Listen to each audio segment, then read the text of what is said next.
Allahumma salli ala Muhammad wa ala ali Muhammad. Allahumma salli ala Muhammad wa ala ali Muhammad.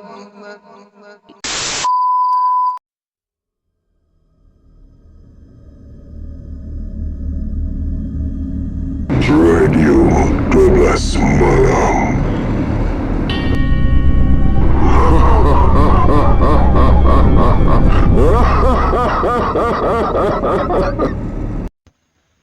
Assalamualaikum warahmatullahi wabarakatuh. Salam sejahtera diucapkan kepada semua rakan-rakan Radio 12 Malam.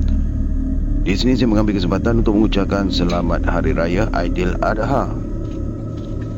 Bagi yang sedang memandu tu berhati-hati sambil-sambil boleh mendengar kisah yang yang akan saya ni upload ni, yang saya uploadkan ni. Berhati-hati ketika memandu, pandu dengan selamat. Semoga sampai bertemu dengan orang yang tersayang. Untuk makluman, saya tak dapat balik kerana bertugas. Sedikit sedih kat sini ya. Aduh, dah raya itu pun tak dapat balik. Juga di sini saya mengambil kesempatan seandainya saya ada tersilap kata, terlebih bergurau, saya minta ampun, minta maaf dari hujung rambut hingga ke hujung kaki. Allahumma salli ala Muhammad wa ala ali Muhammad. La ilaha illallah. Semoga juga pada para pendengar kita yang mendengar kisah ini dimurahkan rezeki, dipermudahkan urusan, insya-Allah. Amin ya rabbal alamin. Baiklah, kita tak nak mengoceh terlalu panjang lagi. Kita akan teruskan dengan episod yang seterusnya daripada Tamat Jalis. Episod yang ke-56 yang bertajuk Bomoh Terjun. Datuk terus memulas kedua belah tangan Samad perang hingga ke belakang. Udin candungi pula memegang kedua belah kaki. Muhammad Bukit pula terus duduk di atas belakang Samad perang. Dolah, kau ambil rotan. Muhammad Bukit beri arahan pada Dolah Beranggas. Cepat-cepat Dolah Beranggas melompat ke tanah dan segera naik ke rumah bersama dengan segunung rotan. Tanpa membuang masa, Dolah Beranggas buka gulung rotan dan terus mengikat kedua belah pergelangan kaki Samad perang. Rotan, aku nak ikat tangannya ni. Cepat sikitlah Dolah. Dolah pun melemparkan rotan itu pada Muhammad Bukit. Kedua belah tangan Samad perang pun terus diikat. Samad perang terkapar di situ. Nafasnya tercungak-cungak macam ikan atas daratan. Mungkin kerana letih membuat datuk, Muhammad Bukit, Udin Candung dan Dolah Beranggas tersandar di dinding rumah. Kita tak boleh membiarkan dia macam tu. Kesian dan tak elok pada mata orang lain. Macam kita ni tak berakal sangat, kata datuk pada Muhammad Bukit. Habis apa yang patut kita buat? Kalau kita buka ikatannya nanti, dia akan membunuh orang lain. Bagaimana kalau kita rantaikan kakinya pada tiang seri? Betul juga cakap awak. Kita kena berunding dengan kaum keluarganya dulu. Terpulanglah pada awak, Mamat. Muhammad Bukit pun menemui keluarga Samad perang. Setelah berunding, Muhammad Bukit menyuruh Dolah Beranggas mencari rantai besi dan kunci. Dolah Beranggas segera akur dengan permintaan Muhammad Bukit itu. Setengah jam kemudian, Dolah Beranggas kembali ke rumah dengan membawa rantai besi serta ibu kunci tembaga. Semuanya diserahkan kepada Muhammad Bukit. Di mana kamu dapat barang-barang ni, Dolah? Soal Muhammad Bukit. Rantai besi dan kunci tu saya pinjam dari Haji Ishak. Macam rantai pengikat sampan je ni rupa dia. Ya memanglah, rantai pengikat sampan. Kunci tembaga tu kunci peti duit dia. Habis tu sekarang peti duitnya tak kunci lah, Dolah. Duitnya memang tak ada lah, dia simpan petinya saja, kata Dolah Beranggas sambil tersenyum. Samad perang pun diangkat berhampiran dengan tiang seri. Kakinya terus dirantai dan dikunci. Rotan yang mengikat kaki dan tangannya pun dibuka. Samad perang terus bangun sambil meronta-ronta. Lepaskanlah aku. Aku ni nak kambing putih. Aku nak balik ke bukit, jerit Samad perang dengan lantang. Pinggan berisikan nasi yang dihulurkan oleh isterinya terus dipecahkannya dan nasinya dipijak-pijak. Jiran-jirannya melihat kejadian aneh itu. Ada yang geleng kepala dan ada pula yang menangis penuh simpati. Beberapa orang dukun yang cuba mengubati semuanya kena maki hamun daripada samat perang ni. Dan Datuk tak dapat nak buat apa-apa dalam masalah ini. Datuk merasakan apa yang terjadi pada diri samat perang memang ganjil sekali. Pelik lah. Sungguh, tadi elok je sihat, tiba-tiba macam ni jadi dia. Keluh Datuk.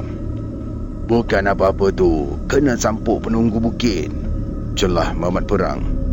Penunggu? Ya, apa awak tak percaya? Awak dah tengok kan sekarang ni? Datuk menggigit kuku di jari manis.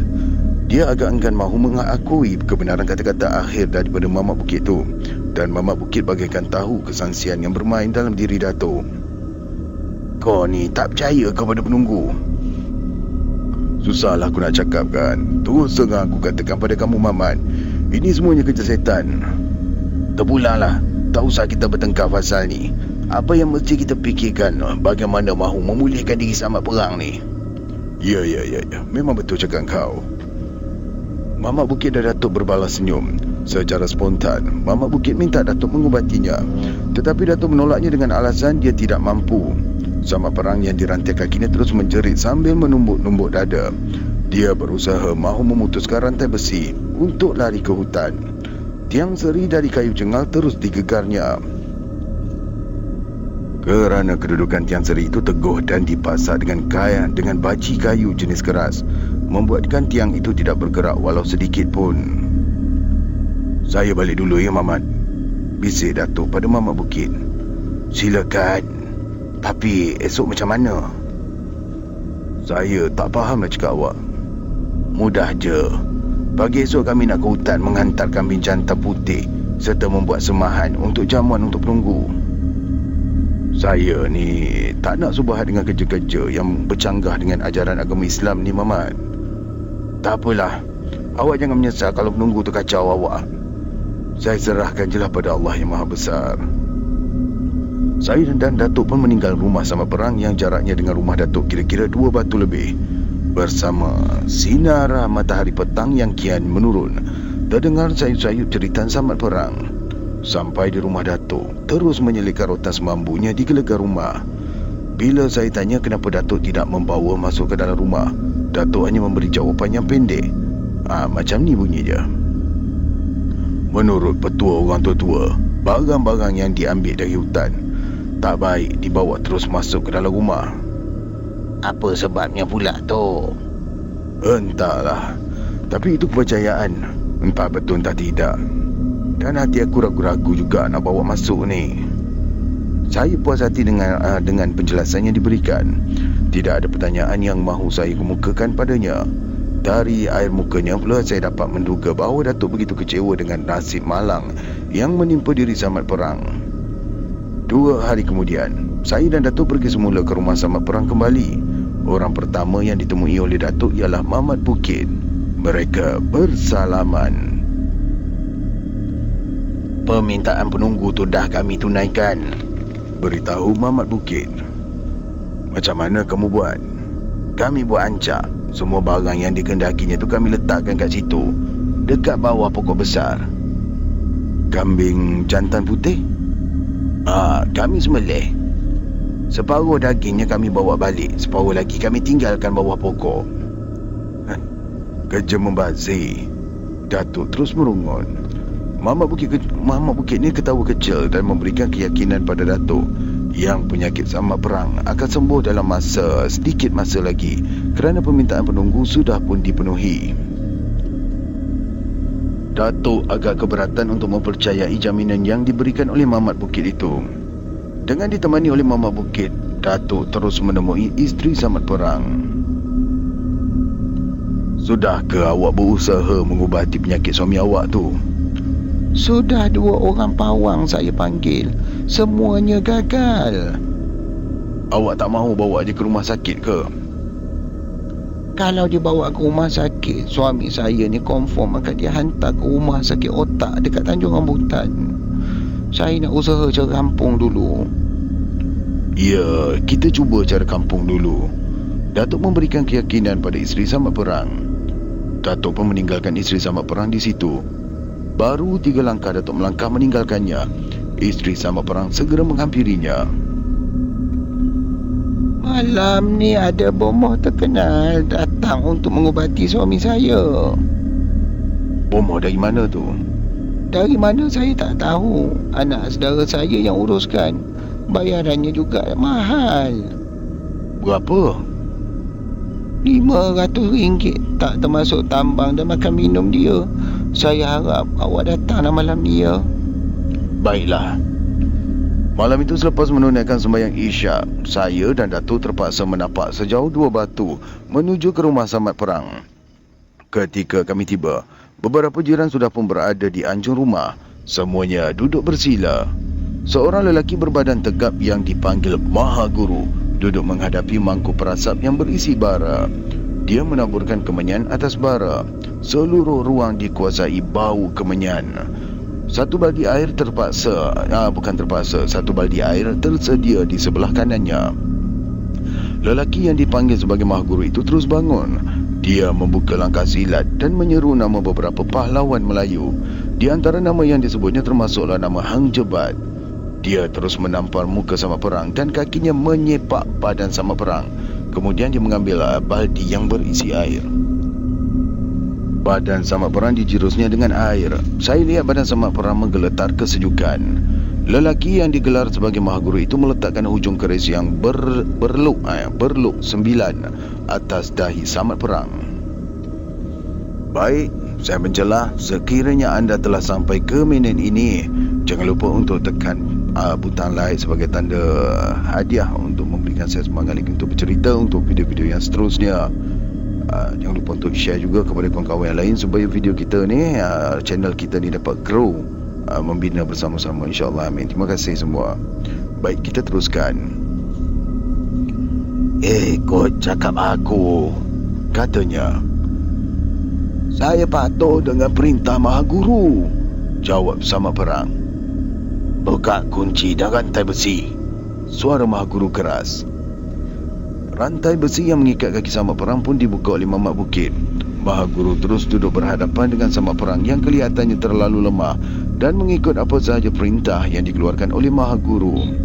Beberapa orang jiran berbisik sesama sendiri memuji kehandalan Maha Guru. Dengan perlahan-lahan Maha Guru menghembus asap kemenyan ke muka Samat Perang. Maha Guru terus menepuk lantai dengan tangan kiri. Keris berluk 9 diletakkan pula dekat kepala lutut kiri. Bukan apa-apa ni, dia ditegur Jin Bukit, kata Maha Guru. Apa macam boleh dipulihkan ke Maha Guru? Tanya isteri Samat Perang. Boleh baik, usahakan Jin Bukit. Jin Gunung pun boleh saya ajar, kata Maha Guru dengan bangga.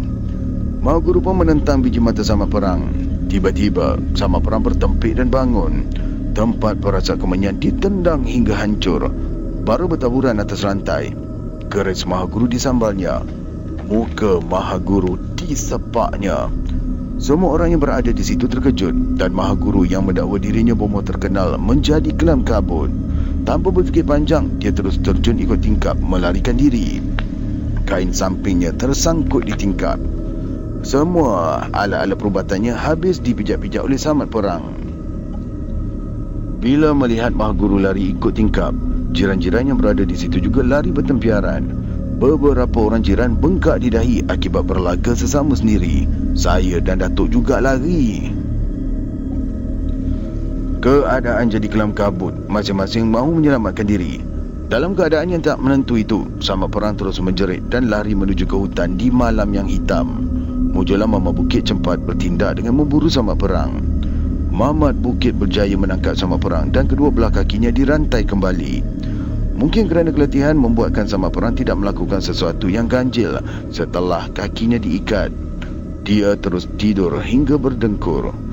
Lebih kurang pukul 1 malam dia bangun dan minta nasi. Permintaan itu segera ditunaikan oleh isterinya. Samat Perang makan 3 pinggan nasi tanpa lauk.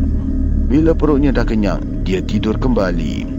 Sepanjang malam itu, saya, Datuk dan Mamat Bukit berada di rumah Samat Perang semata-mata memenuhi permintaan isterinya. Menjelang waktu subuh, Samak Perang kembali menjerit dan meronta-ronta di tiang seri. Bila matahari terbit di kaki langit, dia terus tidur. Dah macam cerita belalang pula kan. Ini yang dia katakan jin tidur dengan jin lapar. Sebelum meninggalkan rumah, Samak Perang pada pagi itu, Datuk berpesan pada isterinya supaya berikhtiar mengubati suaminya, walau dengan apa cara sekalipun. Datuk juga melahirkan rasa puas hatinya pada Mamak Bukit yang berjanji akan membantu isteri Samak Perang yang sedang dilanda masalah besar itu. Saya tidak akan biarkan keluarga kawan saya menderita. Baguslah. Semoga Allah akan menolong kamu. Saya juga berharap awak tidak membiarkan saya kesorangan. Tidak. Carilah saya bila awak memerlukan pertolongan. Mamak Bukit senang hati dengan janji yang diberikan oleh Datuk itu. Mereka terus berjabat tangan. Tetapi Mamak Bukit melahirkan juga rasa kesalnya atas sikap manusia yang menggelar dirinya sebagai Maha Guru itu. Diorang dah start memecun ni. Saya risau sekejap lagi kan tiba-tiba terlatahkan ke apa. Minta maaf, tak apa, kita teruskan dulu ya. Hati-hati bila kau mencari orang untuk mengubat kawan kamu tu, Mamat. Sekarang dah banyak orang menyamar. Ada ilmu setengah cawan, mengaku pula Maha Guru. Ya, saya faham. Maha Guru tu pun sambil dia lari sempat juga dia sambar wang dalam mangkuk putih. Itulah manusia, Mamat. Kalau tak sanggup, mengaku je lah tak sanggup. Jangan ambil duit orang. Bini Samad tu sandar tanah pada ketua kampung nak cari wang sebanyak tu. Lupakan sajalah tentang tu, Mamat. Kita cari yang lain. Baik, doakanlah saya berjaya ya. Jangan bimbang.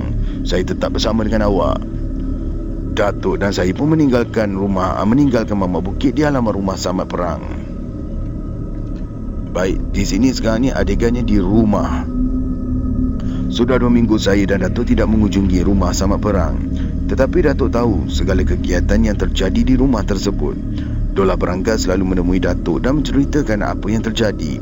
Dari mulut Dolah Beranggas juga Datuk dapat mendapat tahu selama 2 minggu 5 orang bomoh telah pun diundangkan untuk mengubati sakit yang ditanggung oleh Samak Perang. Semua usaha itu menemui jalan buntu. Masuk minggu yang ketiga, Mamak Bukit sendiri datang ke rumah Datuk. Bagaimana sekarang? Apa usaha yang telah kamu lakukan, Mamat? Macam-macam ikhtiar dah saya jalankan. Malam ni ada sukarela nak mengubati dia. Siapa pula orangnya? Saya tak kenal. Kalau awak nak kenal, eloklah awak datang malam ni.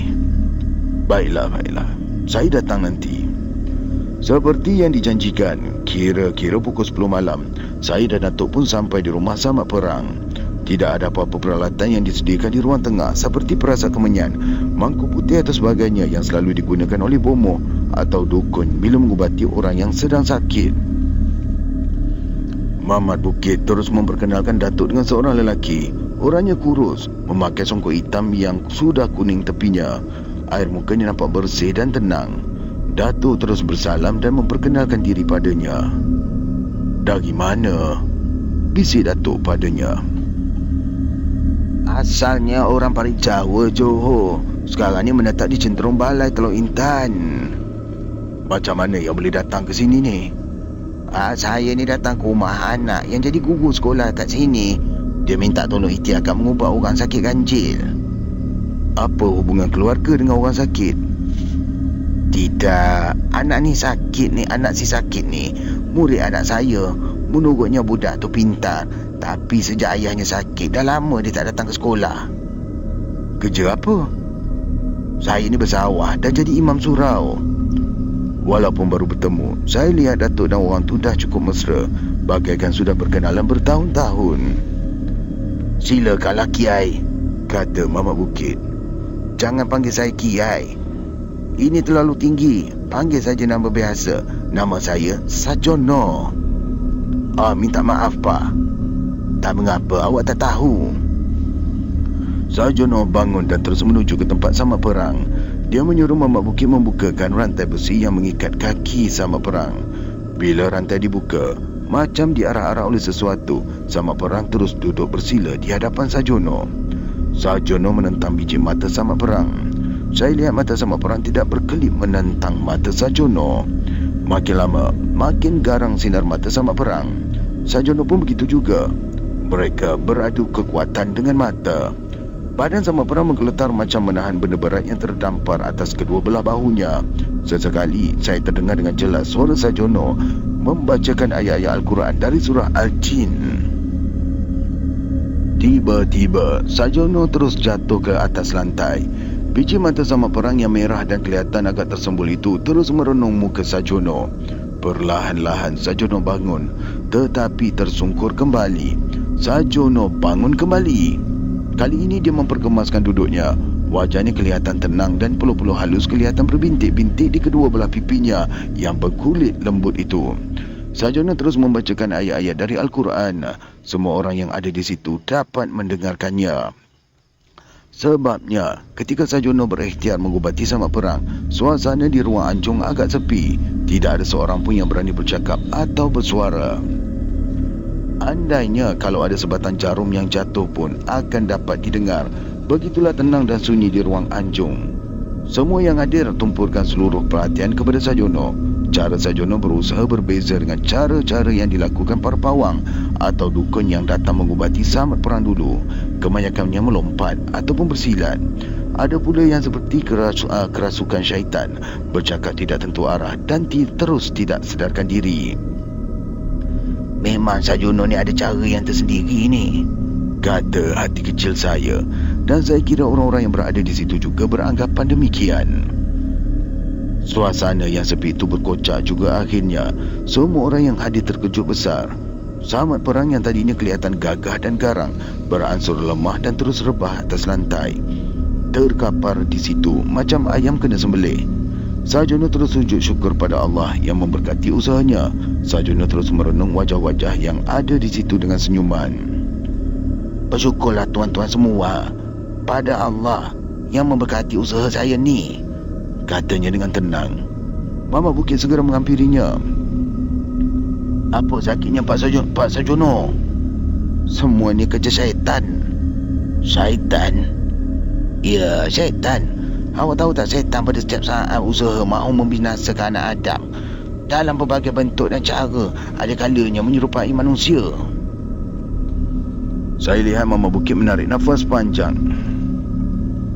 Agaknya dia dapat menerima dengan apa yang dikatakan oleh Sajono itu. Saya dan Datuk berpandangan. Samat Perang sedar dari pingsan. Sajono pun menghampirinya. 2 kali Sajono menepuk bahunya. Ikat dia kembali. Saya akan datang lagi untuk usaha menolongnya, beritahu Sajono pada Mama Bukit. Samat Perang pun dirantai semula. Datuk terus mendekati Sajono. Syaitan ni terlalu kuat mempengaruhi perasaan dia, kata Sajono.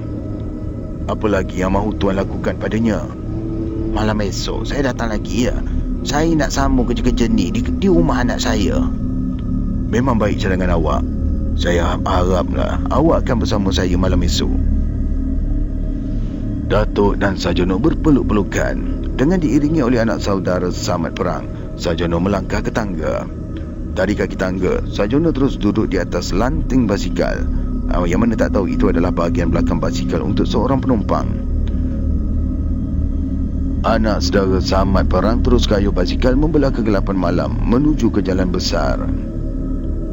Saya tunggu sampai pagi dekat sini, kata Mama Bukit pada Datuk bila Datuk minta diri untuk pulang.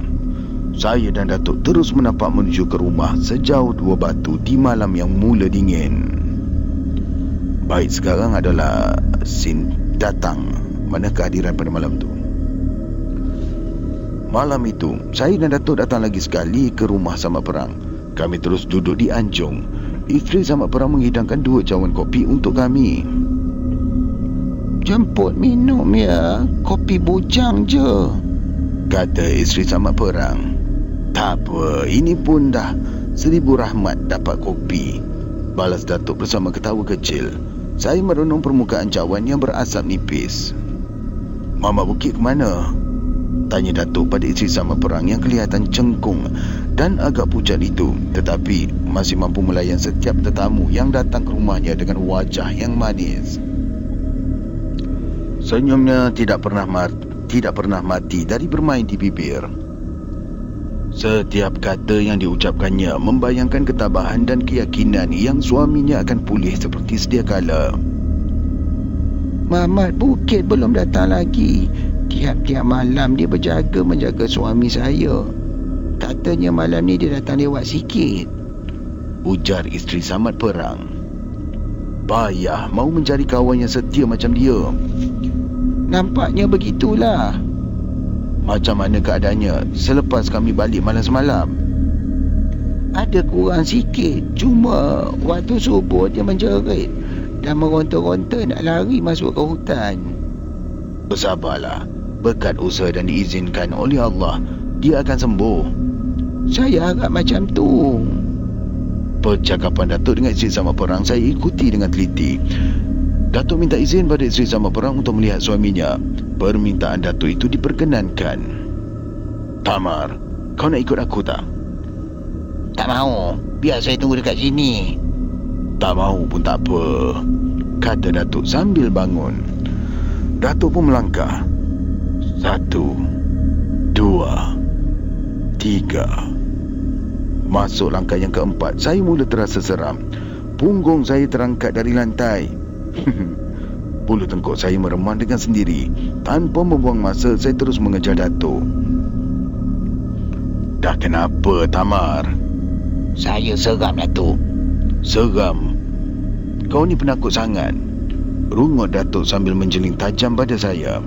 Isteri Samad Perang tersenyum melihat letak saya yang agak melucukan itu.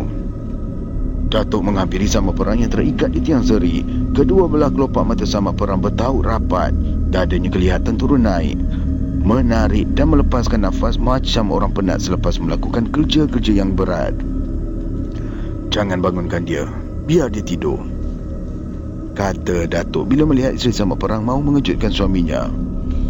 Tanpa diduga, Samad Perang membuka kedua belah kelopak matanya.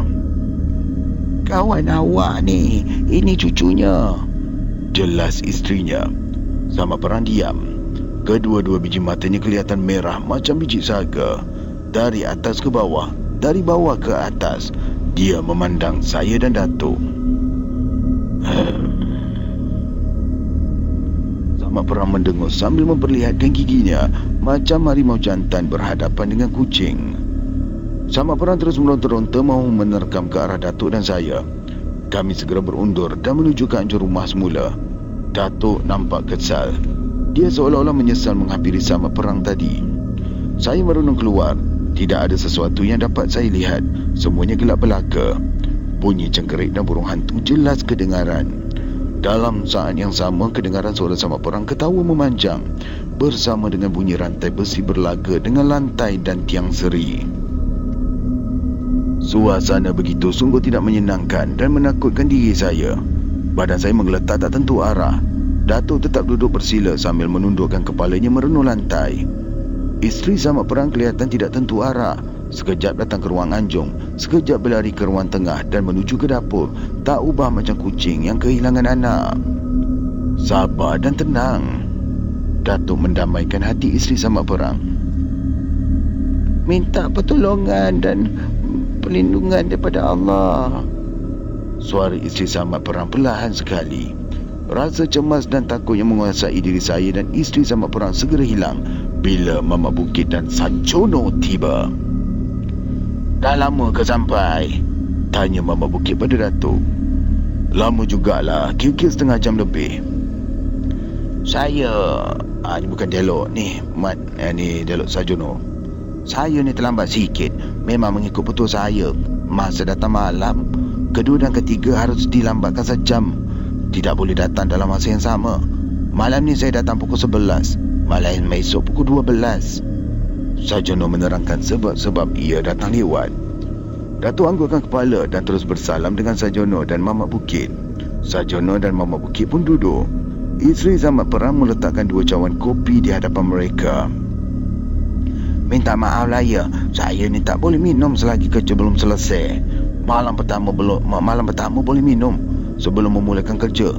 Malam kedua boleh minum selepas selesai menjalankan kerja.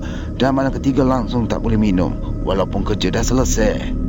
Sajono memberitahu isteri Sama Perang. Kopi yang disediakan untuk Sajono dibawa ke dapur kembali dan Mama Bukit terus minum kopi bahagiannya. Angin malam yang bertiup lembut masuk ke ruang rumah menerusi jendela yang terbuka. Beberapa ekor kelekatu terus mengharum cahaya gasolin. Seekor kelawar sesat masuk ke ruang tengah rumah, terbang tidak tentu arah dan akhirnya keluar ikut jendela. Bunyi burung hantu dan campuk jelas kedengaran. Semuanya itu tidak mendatangkan sebarang kesan buat diri Sajono.